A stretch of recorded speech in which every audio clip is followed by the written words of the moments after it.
evening, ladies and gentlemen. Welcome to the Sim Experience South Africa stream.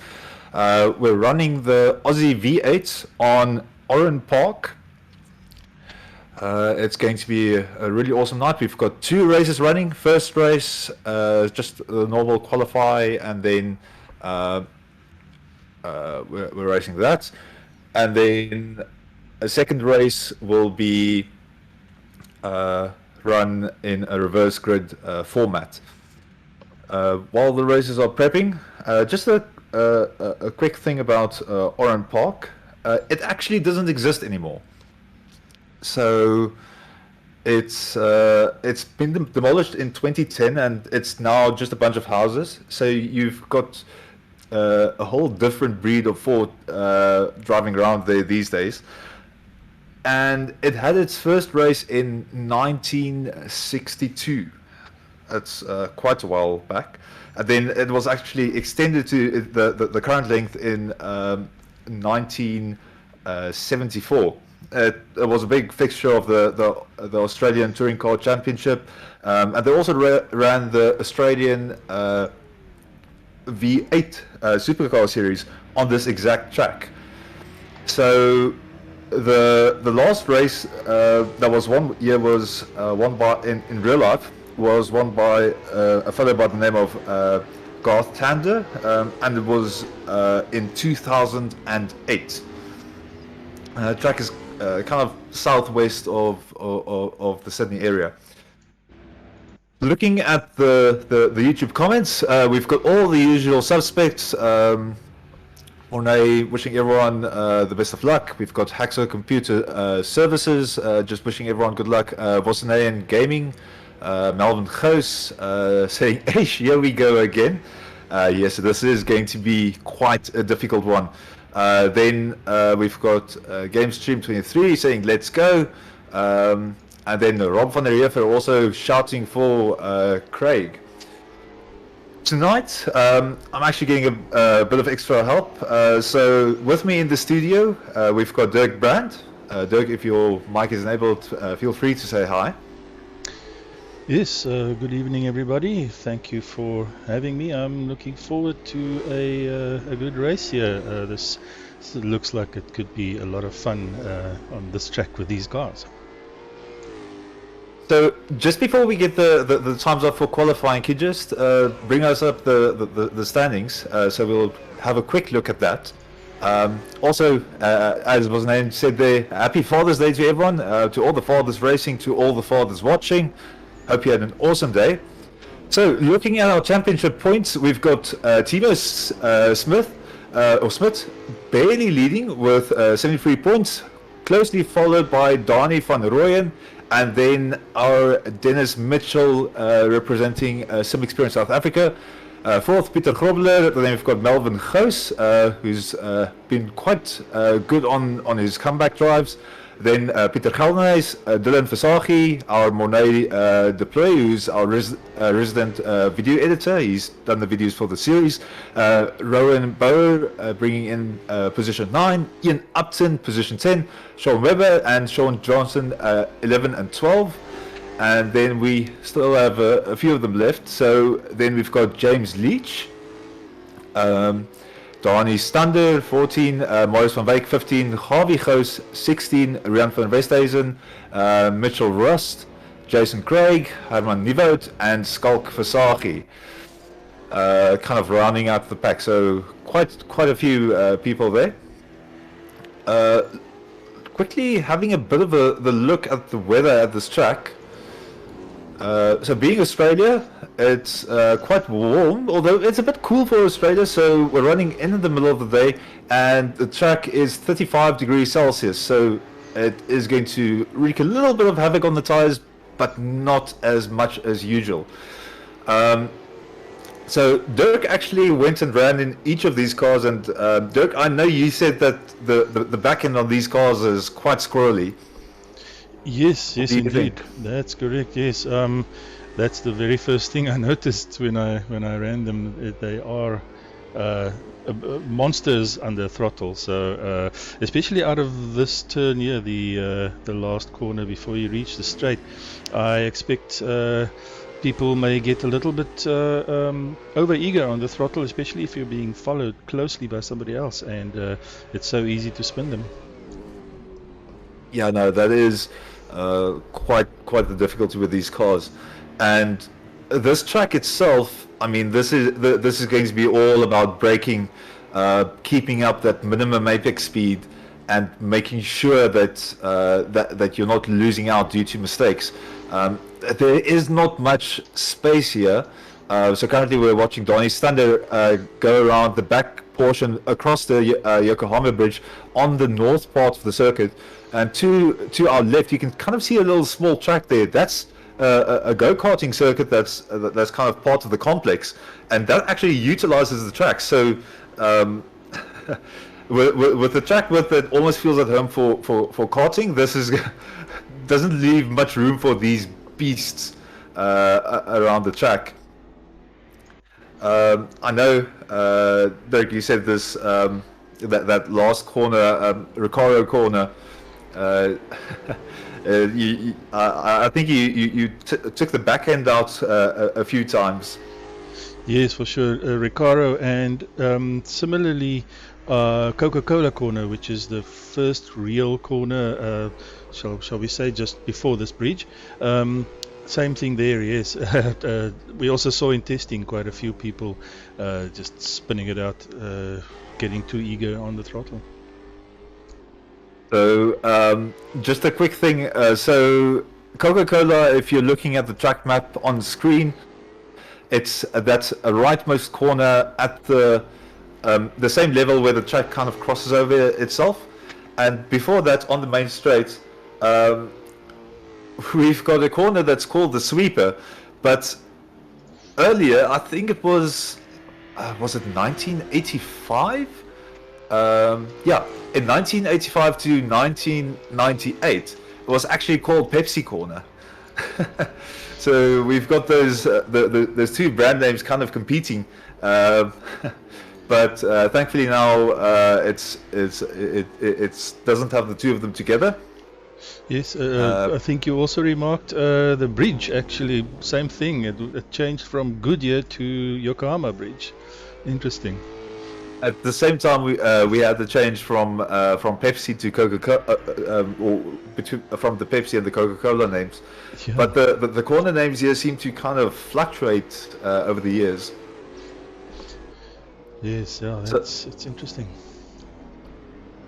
So quickly bringing attention back to qualifying, we've got Dennis Mitchell leading the pack, and he's currently sitting at is that a 105.94? I That's think. correct, yes. So he's in practice he's done a bit better, but he's very close to his mark. So in practice I saw him doing a 105.783, which is blisteringly quick with these cars.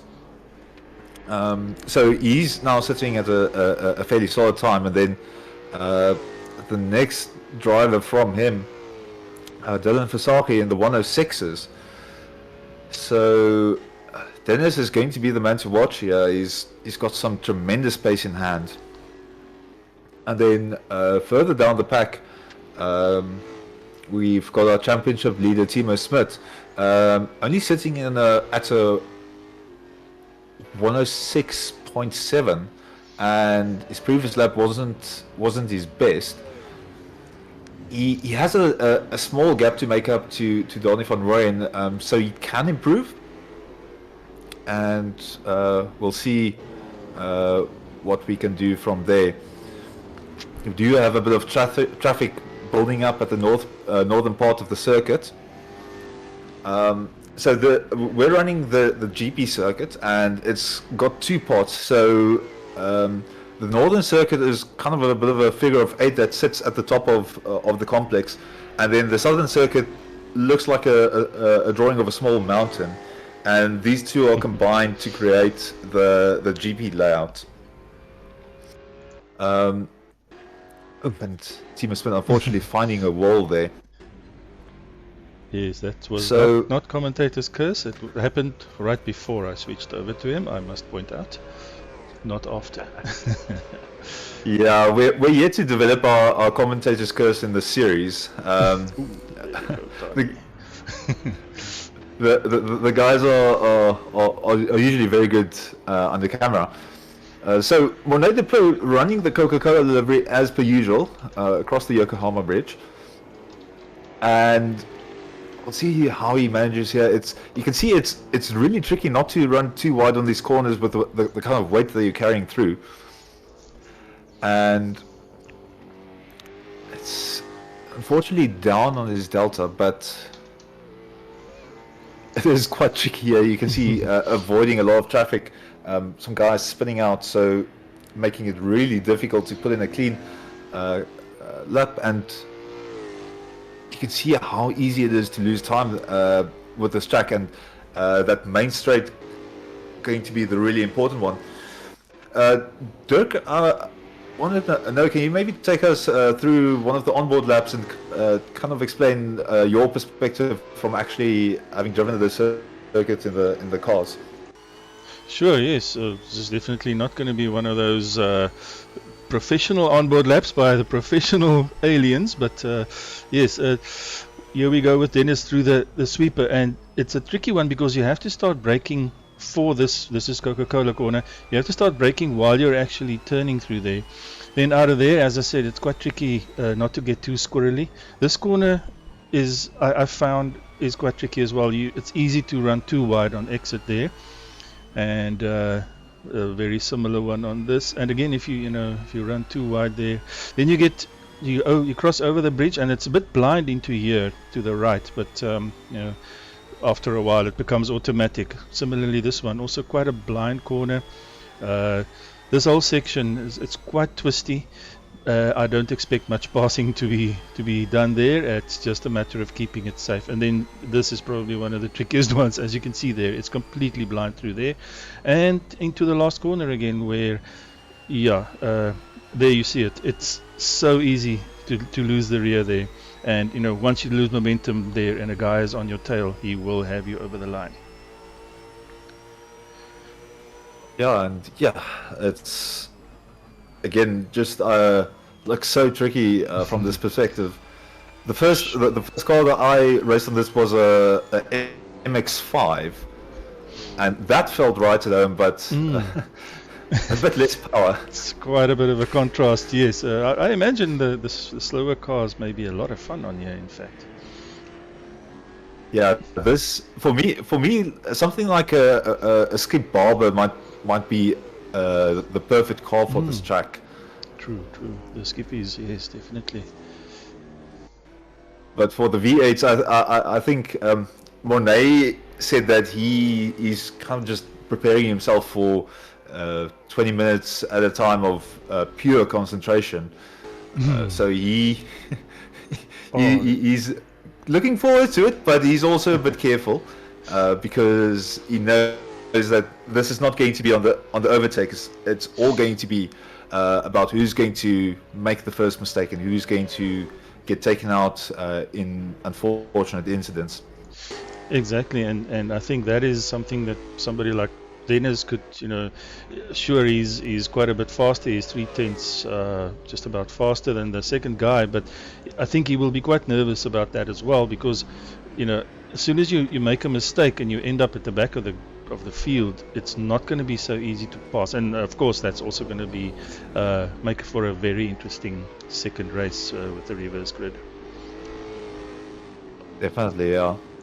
I don't know if you, sorry to interrupt. I don't know if you noticed on that previous lap that I was showing Dennis, he was up almost 2/10 right up until the last corner, and then lost that, and just that last corner. And this track, more than many others, I've seen that it's so easy to lose all your time you've made up during the lap.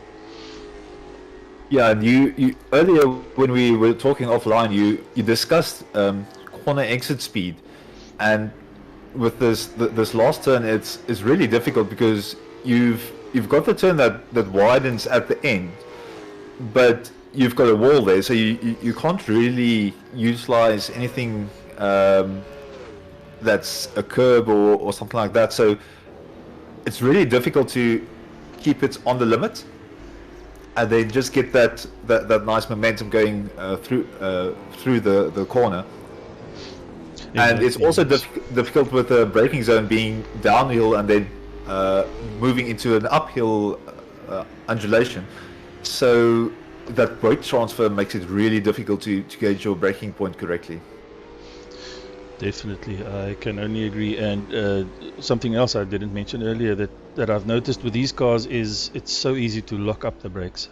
You have to be so smooth on the brakes as well.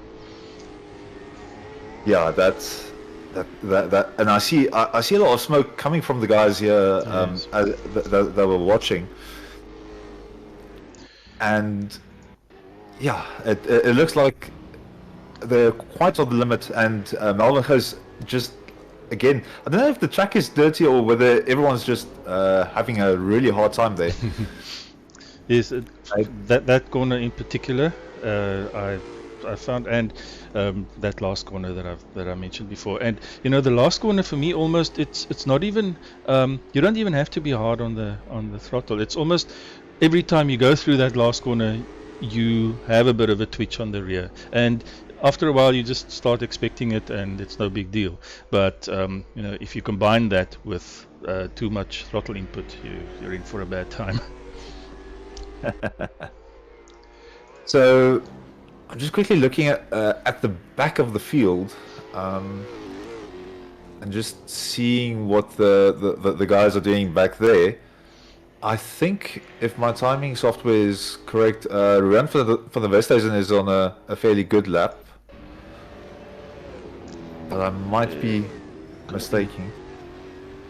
He just finished the lap when I switched over, so I'm not too sure. But he's on a 109.2 as his best lap, I see. Marius closely behind him as well. Sorry. No, I was just going to say my software was having a bit of a difficult time keeping up with everything. And not too many guys getting in a good lap at the moment. So jumping to Timo Smit, and oh, sorry, he's also just jumping around. It's always tricky when you're two commentators. The swapping over and everything becomes a bit more complex once you're not doing it yourself. But Timo Smit is still he's managed to get himself on pole. I think he overtook Dani van Rooyen, but only just. There is 6 thousandths of a second gap between them, so he still needs to work, because that third place on the grid can still be stolen from him. Yes, and let's quickly jump to Dani. For some reason I'm not getting the performance delta, is not showing up now. Are they on outlaps or something? Let me see, somebody else. That can possibly be the case. Maybe they're on outlaps, yes.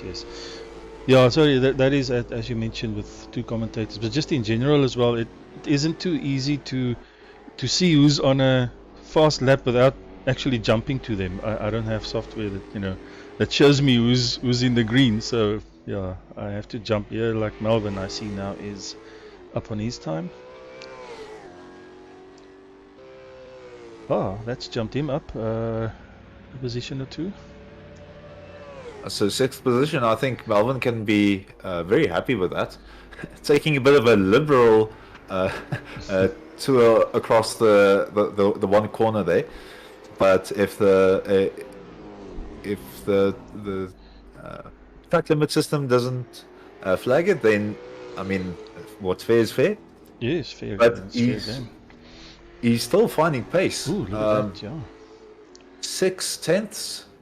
If he can keep this up, he's going to be in very good form, and that's going to give him at least one position. Losing a bit of time through the S's So this back portion of the circuit is really tricky. You've kind of got a bit of a blind crest going through here. And then, as I said, that downhill braking zone into an uphill compression. So it makes it really tricky to gauge your weight transfer. And he's gained. Look at that. 4/10, and yeah, he pops ahead of Mornay Deploy. So Mornay sitting in the pits, he's going to see that, and I don't know, he's giving us some really fancy drifting there. Yeah, Dylan demonstrated exactly what I was saying, losing it through the last corner. I think he might be sweating from that one. Oh yeah. So Donny van Rooyen, on my timing screen, it seems to be that he's doing well. I haven't jumped to him, but no, this I'll have to look in game then. This timing software is not going to give us the exact times. I'll just jump around on my side a bit as well. Yeah, you could just point it out to me if you find something. So James Leach, it seems that he's had some trouble with Coca-Cola Corner, because I saw him picking up 4/10, and unfortunately he's completely lost it. But he was picking up 4/10 in that corner alone, and then losing a bit again. So I'm not sure if he took a completely different line through there, but he might be using a line now that's kind of compromising his exit speeds. Yes, it's always a trade-off. You know, sometimes you can gain a lot of time through one corner, and then that just puts you out of sort of off the racing line for the next one. It's so frustrating. And that's something I mentioned the other day as well. Sorry, is that, you know, this performance delta HUD element, this GUI thing that we show here. I know many guys say it's not a good idea to have that visible while you're hot lapping, because you get so fixated on it. You know, you see, ooh, it's green, and then you mess up the next corner. So I must be honest, I always still leave it on. It's just I want to know. And you can kind of gauge what you're doing wrong and what you're doing right. I can't remember if Assetto Corsa has a ghost feature that you can view a ghost that you're racing. But I know in iRacing you can view your ghost for your different sectors, and you can set it to your all-time best or something similar. And it's very useful to see yourself racing as you would see an opponent racing, because you can then see where are you making mistakes, or where are you kind of gaining a bit of speed, and you can see whether you're making the trade-off between exit speed or entry speed. Yes, I would say it's definitely a great tool to use, especially, you know, when it's early days on a specific track car combination, when you're still learning it. Sure, Dylan Versage really motocrossing there. But yes, it could be a really handy tool. I think it's just what guys say is, when it comes down to the crunch and it's qualifying time, then many of them rather disable it. So Donny van Rooyen was up on his bubble when he was going across the Yokohama Bridge, but he's unfortunately kind of just hovering around 1 to 2 tenths down. But he's still within the realm of possibly making up some time. And we see him. Hold it. Oh, that's unfortunate. And you can see how much time that rear stepping out is costing him. That's exactly at least 2 tenths that he lost there. And that's I think, again, what I was saying, that's a perfect demonstration. Is you're so fixated on being up on your time that you maybe get a little too eager on the throttle there through the last corner. Yeah, throttle discipline is a really difficult thing. Just quickly switch to Craig Wesley. I just want to keep an eye on him. So he's starting out with what seems to be a solid lap. He's lost a bit of exit speed through Coca-Cola corner. Just running a bit wide on the curbs. But that's the thing with these cars. You've got so much power underneath your fingertips, and it's a difficult thing when you're really keen to kind of get out of the corner and get going. But you really need to think about whether your car platform is settled. And unfortunately, Craig having a bit of a moment there and jumping straight to the pits. Peter Grobler is also doing quite well. He's managed to nail Coca-Cola corner, and he's 2/10 up. Unfortunately, outbreaks himself there and runs very deep. But he's got himself going again. But yeah, that's the tricky thing. Managing your car platform, and I think suspension setup is going to be quite important on this track. You also mentioned kind of playing around with the diff a bit, but Yes. To me, and this is not based on these cars, I haven't had time to play with setup, but in general, definitely with tail happy cars, diff and also a bit of your slow rebound, slow bump and slow rebound on the rear also can help quite a bit with settling the car under acceleration. yeah, you don't want to have that oscillation between the grip in the rear wheels as you're kind of rolling out of the corner. Exactly. So yes. Let's see, our time is officially up. Guys are probably just finishing up their laps. yeah, so our pole sitter, Dennis Mitchell, actually improving his time all the way to a 105.722. So that's his best time today. And then Dylan Versace, going to give him some grief in second. Timo Smith is going to try and defend him his championship lead from third position on the grid. And then behind him, Donnie van Rooyen, Melvin Gous, Ian Upton, Mornay Deploy, James Leach, Peter Grobler, Craig Wesley, Peter Geldenhuis, Mitchell Rust, Donnie Stander, Rian van der Westhuizen, Marius van Wyk, Herman Nieuwoud, and then Gavi Gous. So turn one is going to, well, I say turn one, turn one being the sweeper. So turn two, Coca-Cola is probably going to be a very exciting corner. What do you think, Dirk? Definitely, and also judging by our test run the other day, even the sweeper itself, if guys are next to each other, you tend to maybe not catch your braking markers so well. So it's going to be interesting. Okay. So we're going to take a quick break while they switch over.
Welcome back, everyone.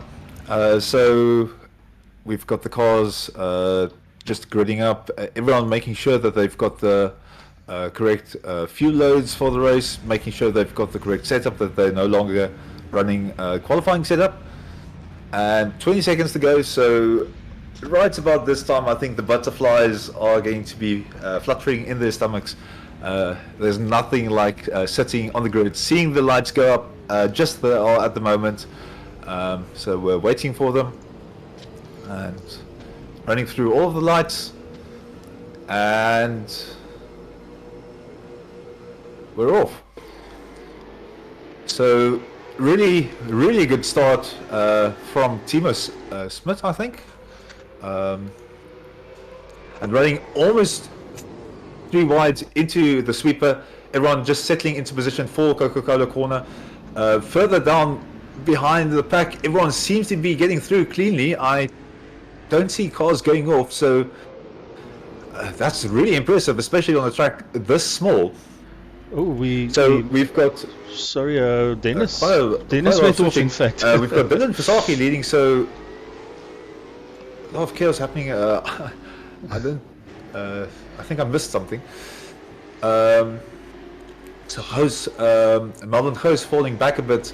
Timo Smith up into second, and Dylan Fasaki just completely running away with it at the moment. Also see Van Wyk just falling back a bit. What do you think, Dirk? What's this first lap like for you? Yeah, it's hard to keep up with the action. Dennis, I think Dirk at the moment. I don't know if he dropped away or muted himself. Oh boy, hello, can you hear me? So, going into the second lap, unfortunately Deploy in the pits. What's he doing there? Oh, I'm back. Can you hear me now? Yeah, I can hear you loud and clear. Sorry about that. So, go ahead. Monday just did a drive-through through the pits. I don't know if he picked up a penalty for something. I didn't really see a fault from him.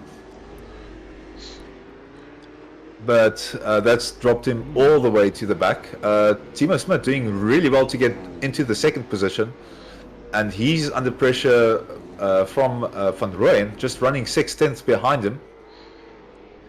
Ooh, right, you can up see them now. Ooh, look at that, close. Running alongside, and Don is just doing a really good job of putting the pressure on Timo. And Fasaki now falling back. I think he might have gone into the pits. Why is that? I think the timing tower is just freaking out a bit.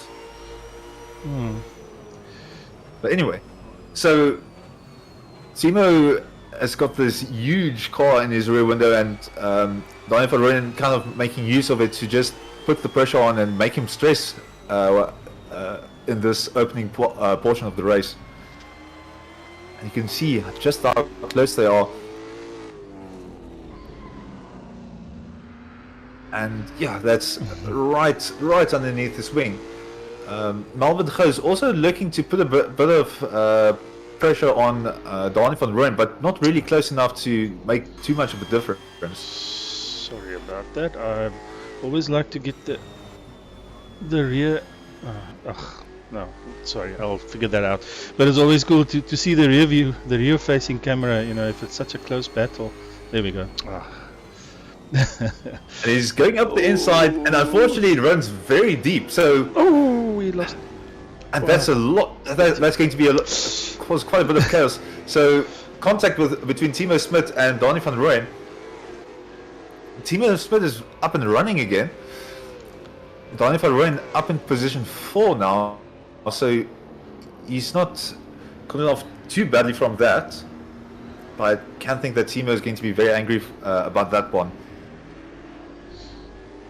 Yes, that was certainly unfortunate. He just lost it, and unfortunately, you know, there were 2 next to each other, and there's always going to be an injured party in such a case. Yeah, no, it's definitely going to be a difficult one. Dennis making his Van way Rooyen up. has a few. Sorry. So the gaps seem to be spreading out a bit. Wesley is under pressure from Mitchell. So Dennis Mitchell getting very close there. Looking around the outside, but decides to kind of just catch the draft and see what he can do down the main straight. And he's trying to see how close he can get, but it's really difficult. Not really knowing your opponent's breaking points yet. I mean, Doug, that's always the difficult thing. If you're running behind someone and you might have some pace on them, but then if they break a little bit earlier than you, then you kind of need to take evasive maneuvers just as you're going into the corner. Exactly, that's something I've encountered quite often.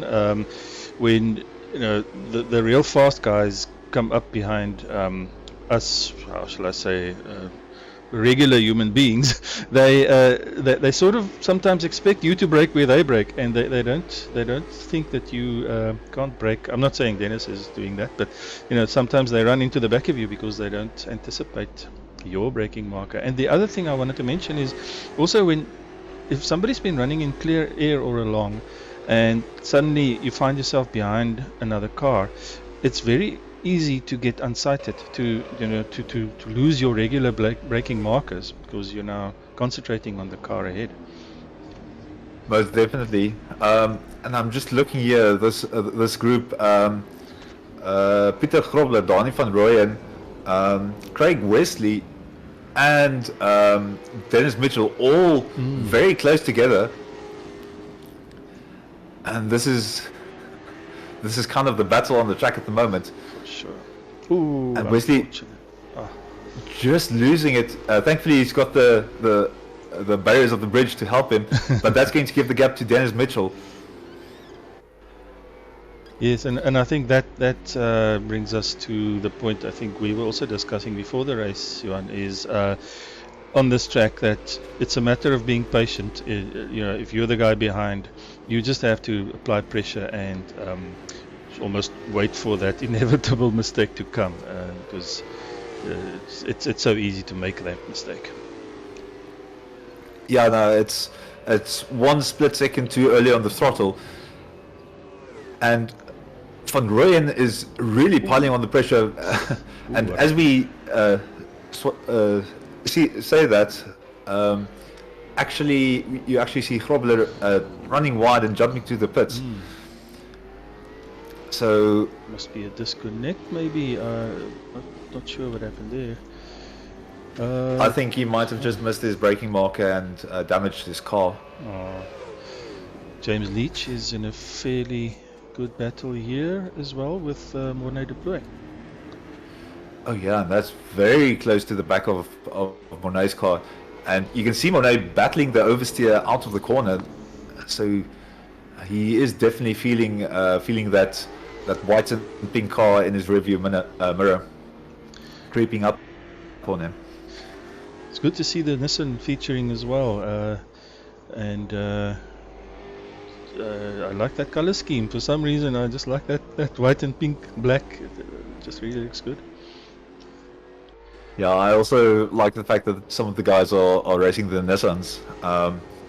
The Holden Commodore ZB that Mornay is running was kind of a dominant force in the V8 series in the early 2000s, I think, and they tried to bring it in line with the regulations, but I'm not the best historian. Well, I'm not that well versed in the history of this particular series, but I do know they have been quite a force to be reckoned with. Yes, I've been not following the Aussie V8s, but I've watched it on TV through the years, and the one thing I do know is in Australia you're either a Ford or a Holden man. The fans are fiercely partisan, and it's the Holdens are basically Chevrolet sort of GM brand. They just labeled Holden over in Aussie. I was wondering about that because it's not really a brand that we're familiar with in South Africa. Mm. Yes, yeah. I mean, you used to get the like the Chev Lumina cars that we had here. They raced those over there up under the Holden brand. Ah, okay. I'm also a big fan of the livery that Timo Smith is running, the cat livery. Yes. It's a little I've actually faster got- than an actual Caterpillar earth-moving vehicle. Now, that would actually make a really interesting racing series if you. Certainly. What do they call those things with the scoop in the front loaders? Yes, yeah. I think we'll leave that for sims like Forza and so on. They can do that kind of simulation. Yeah, no, that will kind of be a bit tricky with the movable downforce that you've got at the front. Yes. Dennis still fighting his way back. I think what happened to him. Sorry, I was muted earlier for you. I was for some reason my Discord muted. But I was saying in the beginning what I noticed was Dennis ran I think wide out of turn 1 or it was around there that I just saw him spear off. So he's been fighting back all race long.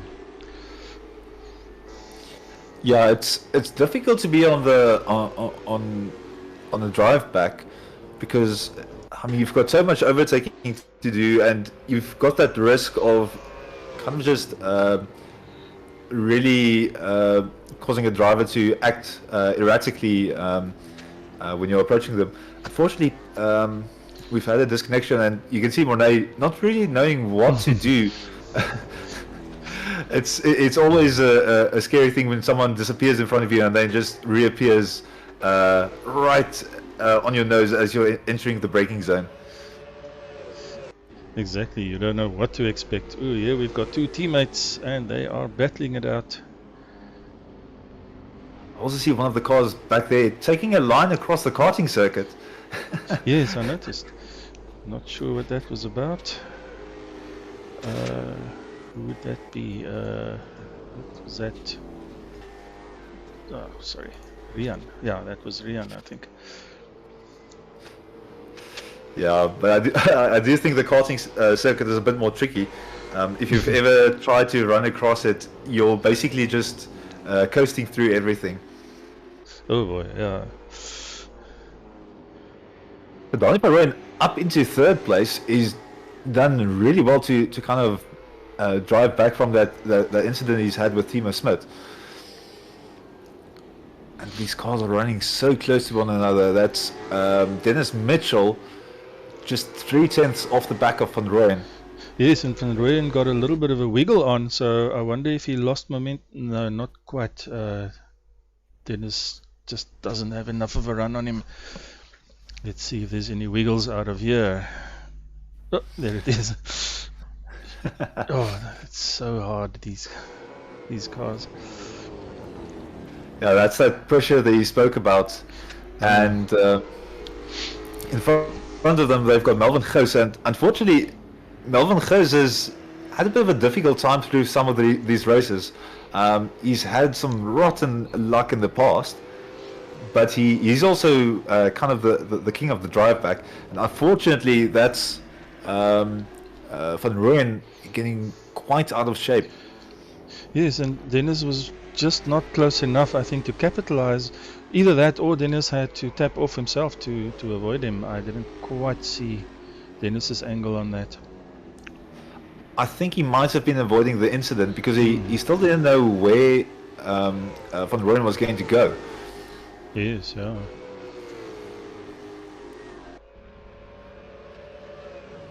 Down the main straight they go. And that non-existent sweeper. And this Coca-Cola corner proving a really difficult one on the exit. And Van Rooyen not really utilizing as much of the track as he could. Ooh, locking up. Sure.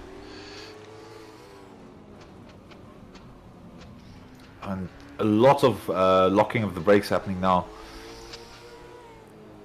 So across the Yokohama bridge. and through the S's. I can't remember exactly what they're called now. And down the back. Running wide there.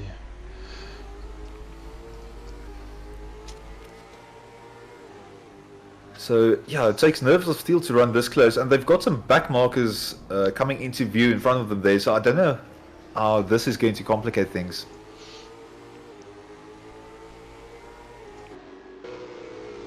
But I count four cars in the foreground. Ooh, yeah. All of them through Coca-Cola corner. Lots of locking, and you just see how close these cars get. This is gonna get interesting. With Again, locking up. less than 5 minutes to go. Ooh, avoid. They've got to drive around. I'm just gonna check who that is. I think it's Rian van der Westhuizen, if I'm not mistaken. Yeah, it was Rian that they were avoiding you there. And this race is kind of starting to look a bit like a rallycross race at the moment. For sure. But it just shows how difficult this track is with this powerful of a car. I'm just going to look down the pack, but they've spread out a bit. Although Ruan van der Westhuizen has kind of utilized the opportunity to pull alongside Nivo here, but he's not going to get the draft that he wants, so that's going to cause him to fall back, and he's going to have to just fall in line and try and fight another day. But you can see how he's really pushing to get close to Nivo and locking the brakes, looking up the inside and not really seeing a gap and just falling behind, but he's really running underneath that rear wing. Up ahead, if you jump back to Van Rooyen, Ooh, hold it. Oh, well held. I'm really glad that we caught that one. So oh yes, some really insane car handling skills for Donny van Rooyen. sure. I don't think I would have been able to hold the car there. Yeah, he lost the position in the process, but I think he can still be very proud of that one. Yeah, no, rather just one position than losing something like 20 seconds and getting some damage on your car. Oh, for sure. But yeah, Dennis Mitchell is going to then have the opportunity to look at Melvin Goos. Melvin doing really well for himself up into second position. We've also not really been looking at Dylan Versace, but he's kind of run away with the race with a 4.5 second gap. You can just see the pressure that Melvin has here up the inside. Not really a space for Van Rooyen, for Mitchell there. I can see Mitchell just poking and just probing and trying to see where there's a bit of weakness, and it's all going to be about the corner exit here. And you can see how close to the wall they get, but not one of the drivers really giving up any time. And running very similar lap times. Dennis was quite a bit quicker there through the sweep, but yeah, if there's a car parked where you need to be on the racing line, there's no way past there. And talking about cars parked in your way, we see Ian Upton is coming under pressure from Peter Geldenhuis, and kind of just getting the elbows out a bit. I don't know if he's trying a bit of a different line to see if he can slow down Peter a bit, just so that he doesn't have an advantage coming out of the corners. Yes, Peter, I've got quite a bit of experience racing with Peter in other leagues, and yeah, a very, very persistent driver. He doesn't make mistakes easily. I hope I'm not cursing him here now, but if he's on your tail, it can become quite a task to keep your concentration. Sorry, I was just looking at that back marker that they're passing there. I was almost thinking there's going to be a problem there. Ooh, and another. Yeah, it's very busy down the main straight. So that was Harvey Ghost just kind of making sure he's not in the way. And it's always difficult to give the space to the faster drivers, but then to also try and maintain your speed. And Coca-Cola is kind of turning into a bit of a drift zone. I can see a lot of oversteer from the cars. Yes, I'm almost looking forward to that. The last lap, guys are maybe gonna go showboating a bit. Yeah, so the leader's got 2 laps to go. I might be seeing this a bit late. And we're on the final lap. So Dylan Versaghi leading us into the end of the race. He's got a very... although the gap has fallen back a bit, so he must have made a mistake somewhere. He's only got 2.3 seconds. And then behind him, Ghost and Mitchell battling for second position. So Melvin Ghost running very deep. We've got Mitchell on the inside. Melvin really resisting the pressure well there, and Dennis just biding his time. Yeah, wow, those cars are close together. It's down to 2 tenths. And Mitchell just needs to be careful and kind of hang back a bit to see if he can build up some momentum through the corner. And they've got the back marker, so this is going to complicate things. Who's going to have the better line? And Ghost getting the inside line. Everyone just sucking into the wall. That's beyond the Call of Duty, that. Is that? Yeah, that's it. So, well done for Dylan Versaghi. Excellent drive. But also for Melvin Ghost, he's done a lot better than in the past in terms of his luck. And then Dennis Mitchell giving him one hell of a fight for third. Timo Smith recovering to 5th position. We've got Donny van Rooyen in 4th. Ian Upton in 6th. Peter Galnes taking 7th, and then we're still waiting for some of the cars to come across the line. So just quickly note down that we've got Dylan as a winner. What's Monet doing? Monet spun it from 10th. Oh, what's happened there? Yeah, he's not showing as finished yet. So, where's my? I'm not sure what's happened there now, because Marius is shown behind him, but Marius is parked there. So, he must have been a lap down then. Sorry. Yeah, so we still have Rian van der Westhuizen and then Dani Stander also coming across the line behind him. Dani going quite slowly there. I don't know if he was low on fuel or something, because that's pretty slow. If I remember correctly, we had out of fuel at the end of the race. We'll just take a bit of a quick break while we swap between races, and then we'll be back. Next race is going to be reverse grid. I think it's the first 10 positions if I remember correctly from last time.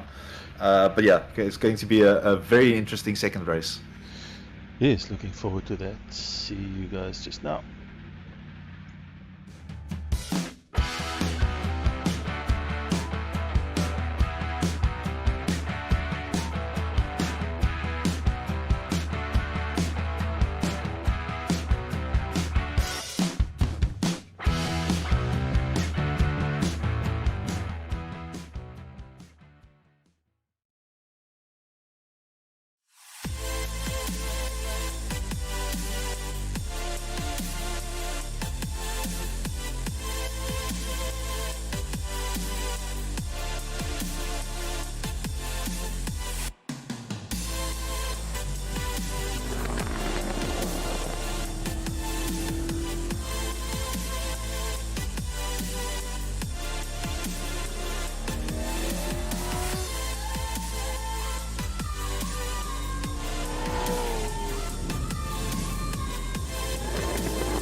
Welcome back, everyone. So, just a quick correction. It's a full grid, a full reverse grid. Since we're sitting with Harvey Gous right at the front, this is going to be a lot of pressure on him going into turn one. Since a lot of guys are going to want to try and make up a few positions if someone makes a mistake with this first lap. Lights are going out, and we're starting with the race. So Donnie's Thunder getting a much better drive than Gous out of the start, and taking position with Oran Park and Westhuizen following very closely. Ooh. And a whole bunch of cars running wide. Oh no. This is going to complicate things.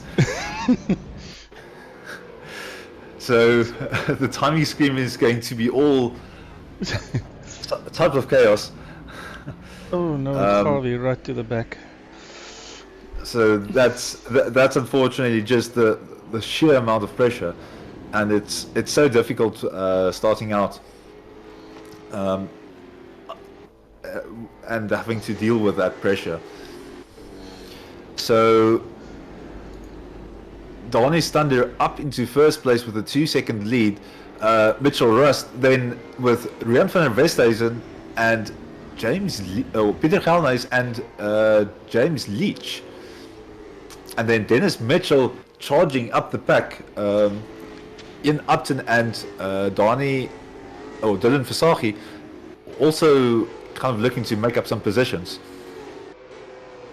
Down the straight we go with the first lap done and dusted, and there's a bit of a stricken car that's going to, although Harvey is out of the northern section of the track, so that's going to open up some opportunities. Dennis looking at James Leach, that pink and white car, lots of locking of the brakes. And over the Yokohama Bridge, they're still very close together. Rian van der Westhuizen not wanting to give up his position,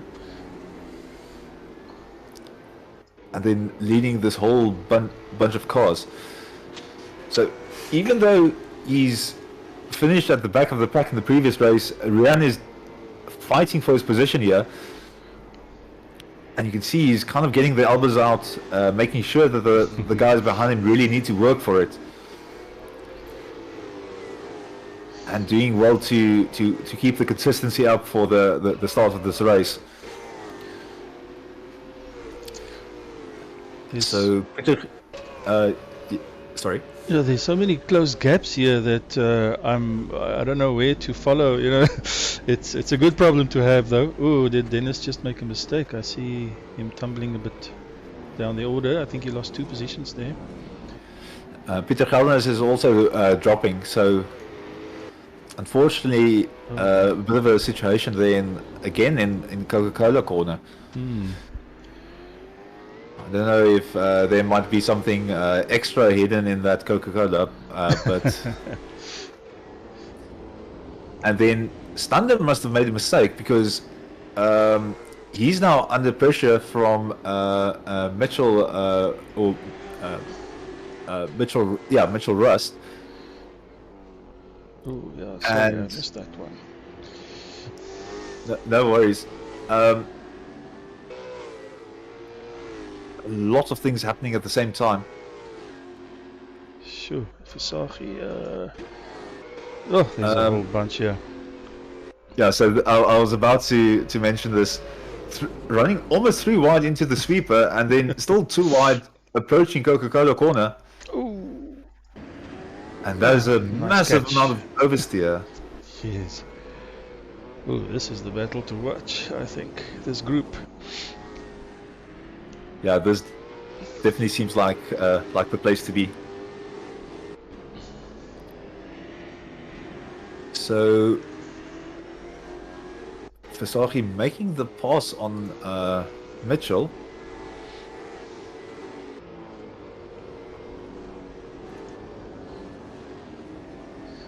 and Rene also fighting for that 6th position. And I love the fact that he's actually got the Coca-Cola livery here, but it makes his car so easy to spot in the pack. Indeed. I wonder, is that ironic because we know Coca-Cola corner is such a problem on this track, or I'm not sure. Do the guys pick their logo right in the beginning, their livery, the beginning of the season? Oh, and sorry, just quickly here, Ren van der West is coming under pressure, Yes. and that's Melvin Goos charging up the inside and making the pass stick. And Rian's got another car behind him, so that's going to be Craig Wesley also looking for an opportunity. Although, sorry, I'm looking at the timing screens and then... Rian ran a little wide there, just as you mentioned it, and Wesley had him up the inside. Upton, let me check. Upton on Herman Nieuwoud. And that's nice and close, going over the Yokohama Bridge. And this portion of the track is going to be the place to make up the time. And he's trying to see if there's a bit of a gap on the outside, but he's not going to get it. Dennis Mitchell, I think I'm trying to spot him on the timing screen, but setting a very quick lap. And some off-roading going on here. Stander, I think, looks like falling foul of our famous Coca-Cola corner again. I think some of these guys are going to have nightmares tonight of Coca-Cola corners. I think they might just feel very claustrophobic after this. Yeah. It's been some close running. Melvin Goos is also very close to Stander now. Oh, nice up the inside there. And that's... Oh, and somebody else. Oh, Craig. So that was Craig Wesley also trying to make the pass on...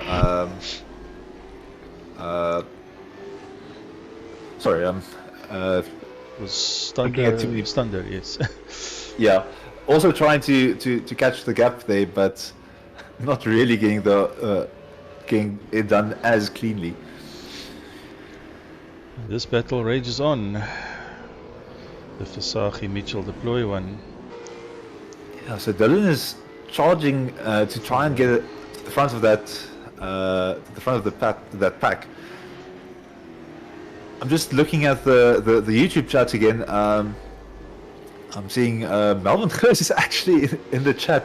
I don't know where he was probably between races that he commented, but yeah, he's always in the chat when he should be focusing on the race. That's multitasking for you.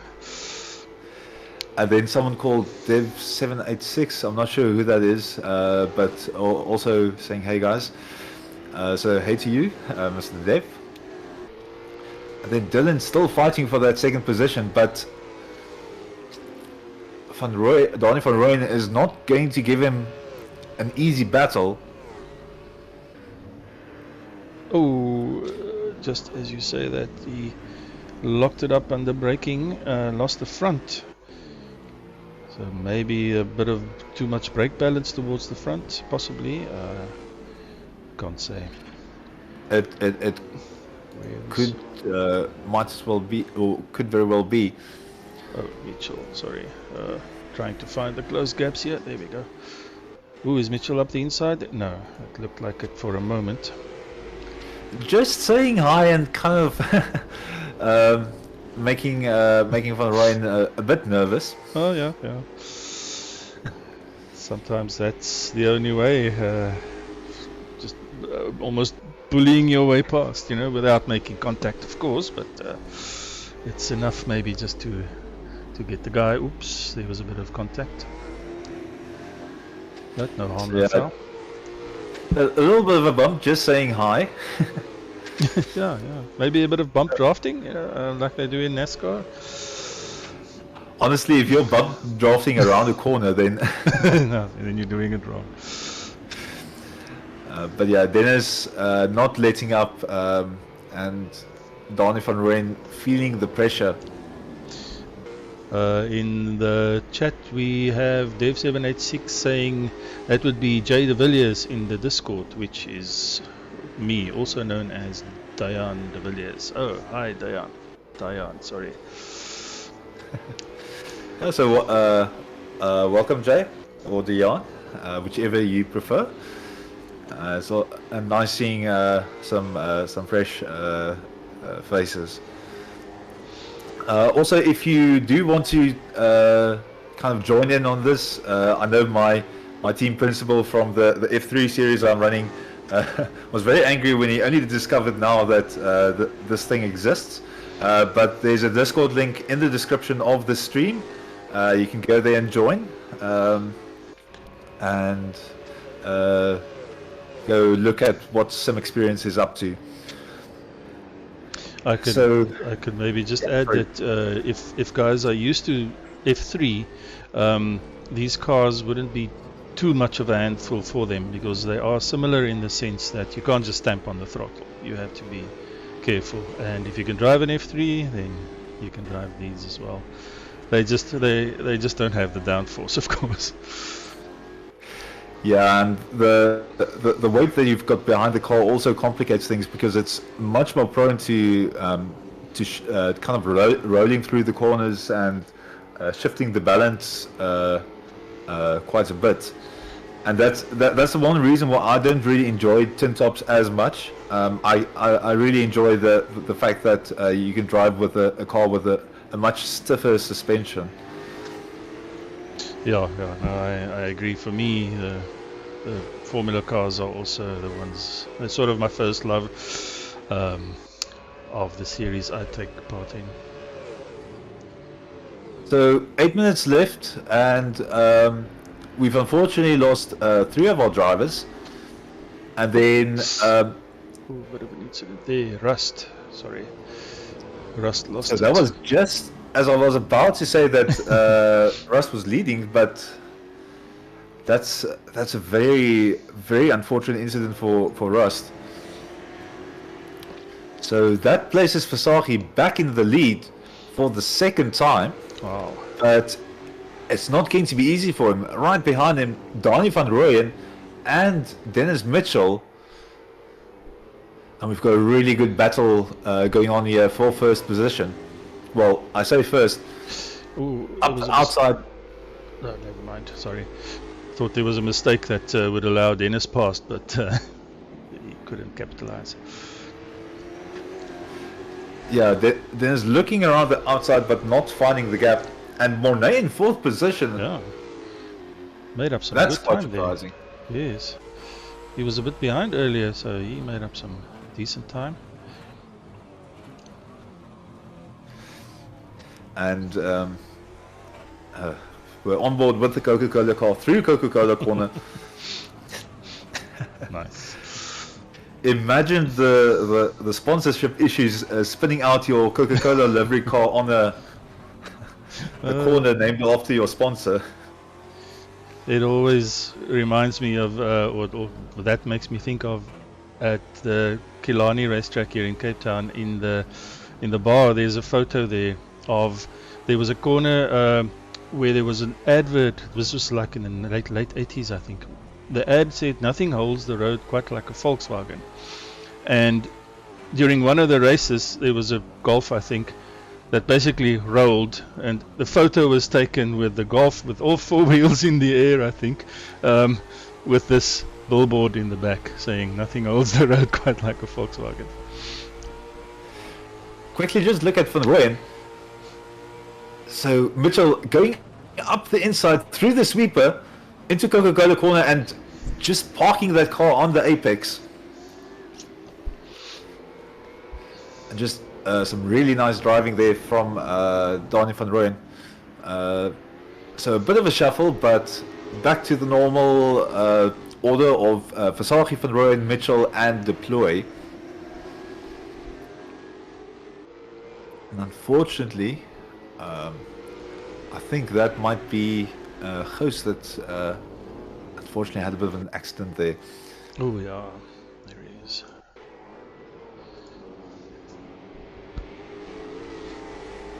Back at the front, Dennis Mitchell really hungry to get that second position and carrying some massive speed into the last corner,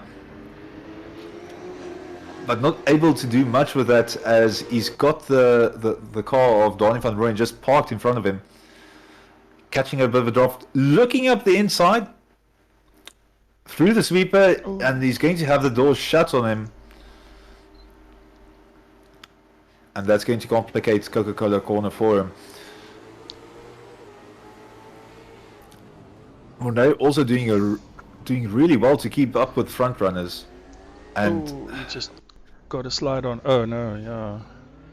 Unfortunately, yeah, I do think we might be developing a bit of a commentator's curse here. For sure. So, my sincerest apologies, Monet.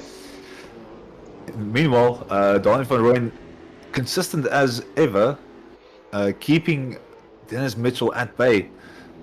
They've got Rian van der Westhuizen just doing his best to keep out of the way, and this is such a difficult part of the track to keep out of the way. Well done, Rian, yes. Dylan Versace also just barely holding on to that first position, but that's all he needs to do. And I think Donny might have shifted from defending to maybe looking at an attack here. Ooh. Maybe not what he had in mind. Oh, Dylan lost it there, sadly. That is unfortunate for Dylan. Any driver that seems to stand out for you, Dirk, or? Sure. Yes, it's hard to pick. I must say, just the fight back that Dennis has done in both races is impressive. And I would say Dylan Versace as well. Right up until that moment there, unfortunately, but he did well. And Melvin Ghost, I would definitely also, just the way he's absorbed pressure, and also now, third position again here in this race. Yeah, that's definitely going to do really well for his points for the championship.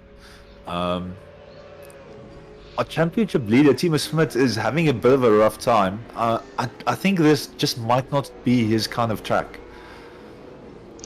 Yes, often you find that you just have your off days, just in general. Or I personally also definitely some tracks I just cannot gel with. Singapore being one.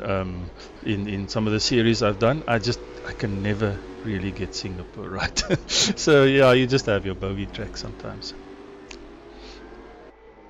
Just looking at some of the gaps on our timing tower, it seems to be that we've only got this the only battle really going on the track is this one for first position. We've got the back mark here complicating things for Donny van Rooyen. Going defensive, running on the inside. Mitchell looking to see if he can run the car around the outside with momentum. You can see he's trying to see if he can get something done here through Coca-Cola, and Van Rooyen just making that car nice and wide around the apex and just disrupting any momentum that Mitchell has. And that's quite some tactical racing there, in my opinion. What do you think, Dirk? Yes, certainly Van Rooyen, I think, is doing well to absorb the pressure again, like Ghost did earlier, and again Dennis just not getting over eager. That's important. It's so easy to just banzai one up the inside and just mess both your races up. So if you quickly jump to, although I just want to see what these front runners do. So a bit further behind from these guys, I'll just mention it. There's a bit of a battle going on between Monroe Deploy and Timo Smith. Oh, So it's also a bit of racing between those two, but the front runners is the place to be at the moment. And Dennis Mitchell is just looking close. for an opportunity, but not given one. And Van Rooyen just knowing where to place his car. But they're running so close to one another. Yeah. Through the S's. And you can see Van Rooyen actually hanging on the inside a bit more. So Mitchell just preparing for if there's some kind of slowdown. Not much difference between, and as I say that, Donny Van Rooyen goes wide. Yo. Gives a little tap to Mitchell there. And both drivers kind of just slacking down a bit, making sure that they're not taken out. Oh, an unfortunate lock up there. Is he gonna have... They're side by side through Coca-Cola corner. So He has the Van inside Rooyen line. having the inside line. Oh, nice action. Yeah, Van Rooyen just placing his car wonderfully. And Mitchell is going to have to fight back from that. But it does seem that Van Rooyen is showing some cracks on the surface now. So can Mitchell capitalize? And these guys are showing a very good sense of self-preservation. So I mean, on the main straight there, you can see both of the drivers first just settling their cars before attempting to overtake or defend, and making sure that they don't take themselves out of this position. And that's kind of the crucial thing with experience. You need to keep in mind that you need to finish this race, and especially with the final lap. Yeah, Yes. it's always difficult with these things happening. So Van Rooyen winning the race, Mitchell fighting until the bitter end. Melvin Goos coming in third, Deploy a surprising and well-earned fourth. Timo Smith fifth, and then we've got Craig Wesley coming in fifth. Sorry, not fifth. Seventh. I really need to stop using that extra timing screen. So yeah, Van Rooyen, Mitchell, Goos, Deploy, Smith, Versaghi, Wesley, Rust, then Ian Upton, Van Wyk, Nieuwoud, Stander, Van der Westhuizen. I still think he can be very happy with that 13. He was fighting for it all the way, and doing the best that he can. And then we've got Harvey Goos 14th, and our DNFs for the race. So Harvey doing really well to just persevere, and it's going to be difficult at the start. It's difficult when you don't have the experience, and this is unfortunately a very difficult track. I'm going to see if I can go find the race winners. Yes, I will put on an ad for us in the meantime. Talk to you just now.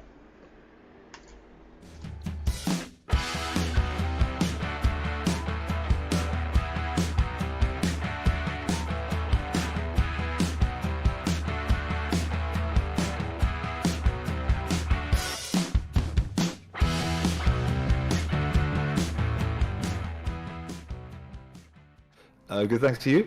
I'm just quickly going to see if I can find Van Rooyen as well.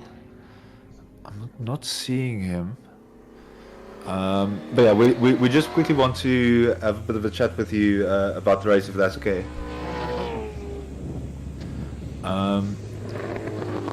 So yeah, I'm just quickly making sure that I'm can't see Van Rooyen. Okay, I think we're ready to go back, and then I can just quickly have a word with Dylan. Okay, yes, we're ready for you. Okay, so we've got Dylan Versaghi with us here. Unfortunately, we weren't able to find Donny van Rooyen on the server here, but Dylan Versaghi winning the first race. So Dylan, how was that first race, and then with the second race, unfortunately being a bit more difficult in terms of controlling the car and kind of fighting against the jumbled grid. How was that for you? I have to say, we laughed about it at the end of the first race. Dennis actually told us, guys, just watch out for the brakes for the first corner. And luckily for me, I have to say, then you went straight off into the gravel trap, and then basically just gave me the win on the gravel trap, silver platter. But I have to say, damn, that car's chow's tires at the end of the race, and I really battled to keep the car straight on the track the last few laps. But yeah, second race, me, Donnie, and Dennis had a nice dive there, but unfortunately my whole right side of the car went on the gravel trap, and then I went straight into the barriers, and then yeah, that was basically my race. Yeah, that turn to the Coca-Cola corner has been a bit of an infamous one. We've seen a lot of people going off there, so it seems to be the difficult one here. But yeah, congratulations on your win on the first race. I mean, you completely ran away with it during the race and kind of kept it nice and consistent. So some really solid racing. Yeah, that was my aim for the first race, just keep consistent laps, and try to keep the whole race in a neat line, and just consistency the whole race. But yeah, like I said, the second corner, you carry so much speed into that second corner. You tend, if you're not in your braking markers, you tend to lock up the car, and that car locks up. You're just along for the ride. Yeah, no, it's always difficult once that mistake happens. I mean, it's just this horrible feeling of, okay, I'm not going to make this. But yeah, thanks for the solid racing, man. It's been really fun watching you, and we're looking forward to seeing you in the next one. Awesome. Thanks for hosting such an awesome race. I really appreciate it. I think this goes out to all the guys that's racing, and yeah, thanks for everything. Yeah, it's always a pleasure to commentate, and also thanks for Dirk Brandt also doing the broadcasting for us tonight. So just a quick word of thanks. We did see the advertisement. I just want to say again, thank you so much to Alvin for sponsoring us. It's really nice actually having some real life businesses back us. Thank you for Dirk for joining me today. It's been really awesome having you. It's been just a pleasure. It was really a fun race to spectate and commentate on. Looking forward to the next one, which we'll talk about just now, I'm sure. Yeah, so as we can see on the screen at the moment, I just need to make sure that I say it correctly, but I think it's is it Phillip Island that's next? That's correct, yes. Yeah, so we'll be doing Phillip Island. It's going to be a very interesting race. A bit more space than we've currently got that we had on track here at Oran Park. So really looking forward to the racing that's going to be happening there. No, indeed. Phillip Island is certainly one of my favorite tracks to drive on. It's one I at least know, not like Oran Park that I didn't know before today. So I think watch this space for that one. Most definitely. And then for everyone that's been watching on the YouTube stream, thank you very much. It really makes it worth it, knowing that you're supporting us. For all the drivers watching this after the fact, again, thank you for your support as well. Thank you for participating. Thanks for everyone at Sim Experience South Africa for organizing this. It's a really fun series. And then for all of you, hope you have a lovely evening, and good luck for the week to come. Cheers, everybody.